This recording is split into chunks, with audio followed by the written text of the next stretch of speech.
Biraz da körpələrin xəstələnməsindən danışaq. Qızdırma zamanı nə etmək lazımdır? Nə zaman hərarət salcı vermək olar körpələrə? Bayaq bələməkdən danışdınız. Uşağı erkən vaxtlarda çox bələyəndə qızdırması qalxa bilir. Onu qeyd edeyim. Çünki onlarda termorequlyasiya mərkəzi hələ tam formalaşmadığına görə çox bələyəndə uşağın qızdırması qalxacaqdır və buna görə uşağa xüsusi qızdırma salcı verməyə ehtiyac yoxdur. Sadəcə uşağın bələyini açmaq və bədəni o zaman soyuyacaqdır.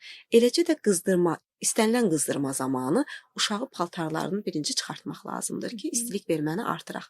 Və istilik vermə artıq bir müddət keçəndən sonra uşağın temperaturunu yenə ölçürük. Yenə də hərarəti varsa, o zaman müdaxilə eləyə bilərik. Təbii ki, birinci fiziki üsullarla yardım edirik uşağa. Bədənini su ilə silmək, bu arada spirt və sirkə ilə silmək də məsləhət görülmür.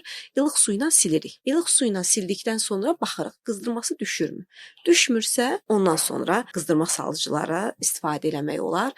Yəni, əgər uşaq qarnı gedirsə, şam şəklində ona preparat istifadə eləmək olmaz. Əgər qusursa, içmə şəklində dərman istifadə eləmək olmaz və əgər uşaq acdırsa, yəni yeməkdən imtina edirsə, ibuprofen tərkibli preparatlardan istifadə eləmək məsləhət görülmür. Qarnı gedirsə, ibuprofen tərkibli qızdırma salcılardan istifadə etmək məsləhət görülmür. Bu halda parastamol tərkibli dərmanlardan istifadə oluna bilər.